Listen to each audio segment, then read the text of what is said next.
உங்கள் முயற்சிகள் வெல்லும் சேனல். வணக்கம். இன்றைக்கி நம்ம ஒரு சுவையான டேஸ்டான மாங்காய் தக்காளி சட்னி வந்து எப்படி செய்யலாங்கிறத பார்க்கலாம் வாங்க. அதுக்கு தேவையான பொருட்கள் நம்ம பார்க்கலாம். மாங்காய் வந்து ஒரு மாங்காய் நீங்கள் எடுத்துக்கோங்க. தக்காளி ஒரு 4 தக்காளி எடுத்துக்கோங்க. பூண்டு வந்து உங்களுக்கு எவ்வளோ தேவையோ பூண்டு பல் எடுத்துக்கோங்க. கொத்தமல்லி தழை உங்கள் கைப்பிடி அளவு எடுத்துக்கோங்க. பச்சை மிளகாய் உங்களுக்கு காரத்துக்கு தகுந்த மாதிரி நீங்கள் எடுத்துக்கோங்க. நல்லெண்ணெய் ஒரு 4 ஸ்பூன் எடுத்துக்கோங்க. ஜீரகம் வந்து 1 ஸ்பூன் எடுத்துக்கோங்க. பெருங்காயத்தூள் வந்து ஒரு அரை ஸ்பூன் எடுத்துக்கோங்க.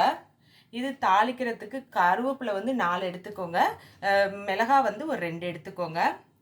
கடுகு உளுந்து 1 ஸ்பூன் எடுத்துக்கோங்க.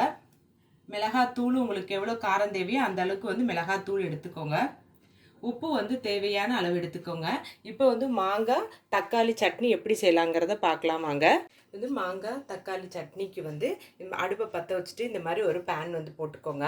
போட்டுட்டு இதுலேருந்து நம்ம நல்லெண்ணெய் எடுத்துருந்தோம் பாருங்கள். இந்த நல்லெண்ணெயிலேருந்து கொஞ்சோண்டு பாதி மட்டும் இதில் ஊற்றிக்கோங்க.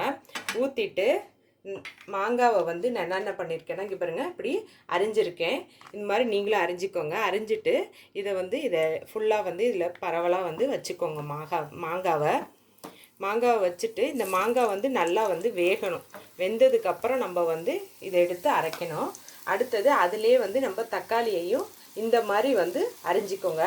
அரிஞ்சிட்டு தக்காளியும் வந்து இதோட வச்சுக்கோங்க. இதுலேயும் வச்சுக்கோங்க. வச்சுட்டு இதுவும் வந்து தக்காளியும் நல்லா வந்து வேகணும்.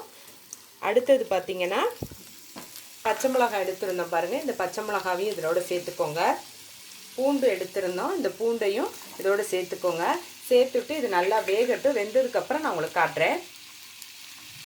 நம்ம மாங்காய் தக்காளி பச்சை மிளகாய் எல்லாம் போட்டுருந்து பாருங்கள். அது நல்லா வந்து வெந்துருச்சு. இந்த பாருங்கள் மாங்காவோட கலர் வந்து மாறிடுச்சு. இப்படி குத்தி பார்த்திங்கன்னா இந்த மாங்காய் வந்து கரண்டி வந்து உள்ளே போகணும். இதுதான் கரெக்டான பதம். அதே மாதிரி தக்காளியும் பாருங்கள். இந்த மாதிரி தக்காளி வந்து கலரும் மாறி இருக்கும். இதுதான் கரெக்டான பதம். இப்போ வந்து அடுப்பு ஆஃப் பண்ணிக்கலாம். ஆஃப் பண்ணிவிட்டு இது நல்லா ஆறணும். ஆறினதுக்கப்புறம் அரைக்கணும்.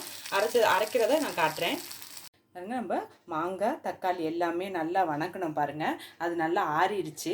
இப்போ வந்து இதில் இந்த மாங்காவை எடுத்து இந்த உள்ளுக்குள்ளே இருக்குது பாருங்கள் சதை, அதை மட்டும் நீங்கள் வந்து இதை வந்து ஒரு ஸ்பூனால் இப்படி எடுத்திங்கன்னா இந்த மாதிரி வரும். இதை மட்டும் நீங்கள் வந்து எடுத்துக்கோங்க. நான் இதே மாதிரி அந்த மாங்காய் இதுலேயும் எடுத்துகிட்டு நான் உங்களுக்கு காட்டுறேன்.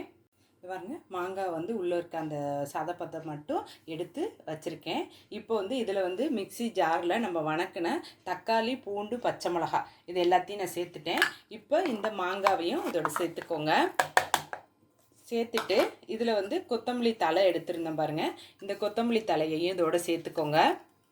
அடுத்தது ஜீரகம் எடுத்துருந்தோம். ஜீரகத்தையும் இதோட சேர்த்துக்கோங்க. மிளகாத்தூள் இதையும் வந்து இதோட சேர்த்துக்கோங்க. அடுத்தது வந்து உப்பு அதையும் இதோட சேர்த்துக்கோங்க. இது வந்து வெங்காயம் நான் சொல்ல மறந்துட்டேன். ஒரு பெரிய வெங்காயம் வந்து நீங்கள் எடுத்து இது மாதிரி அரிஞ்சிக்கோங்க. அரிஞ்சு இதையும் இதோட சேர்த்துக்கோங்க. சேர்த்துட்டு இதை வந்து நைஸாக அரைச்சிக்கோங்க. நான் அரைச்சிட்டு காட்டுறேன். நம்ம மிக்சி ஜாரில் போட்டிருந்தேன் பாருங்கள். மாங்காய் தக்காளி எல்லாம் வந்து இந்த அளவுக்கு நைஸாக வந்து அரைச்சிக்கோங்க. இப்போ வந்து சட்னி வந்து தாளிச்சிக்கலாம். அடுப்பை பற்ற வச்சுட்டு இந்த மாதிரி தாளிப்பு கரண்டி போட்டுக்கோங்க. போட்டு மீதி நல்லெண்ணெய் எடுத்துருந்தேன் பாருங்கள். அந்த எண்ணெய் எல்லாத்தையுமே வந்து இதில் ஊற்றிக்கோங்க. ஊற்றிட்டு நம்ம எடுத்து வச்சுருந்த இந்த கடுகு உளுந்து இருக்குது பாருங்கள். இதை வந்து இதில் சேர்த்துக்கோங்க. இந்த கடுகு வந்து நல்லா பொரியணும். பொரிஞ்சதுக்கப்புறம் நான் அடுத்தது என்னன்னு சொல்கிறேன். நம்ம கடுகும் உளுந்து போட்டிருந்தோம். கடுகு நல்லா வந்து பொரிஞ்சிருச்சு. இப்போ வந்து பெருங்காயத்தூள் எடுத்துருந்தேன் பாருங்கள். இந்த பெருங்காயத்தூளை வந்து இதில் சேர்த்துக்கோங்க. அடுத்தது மிளகாவும் கருவேப்பிலையும் எடுத்துருந்தோம். அதையும் போட்டுக்கோங்க.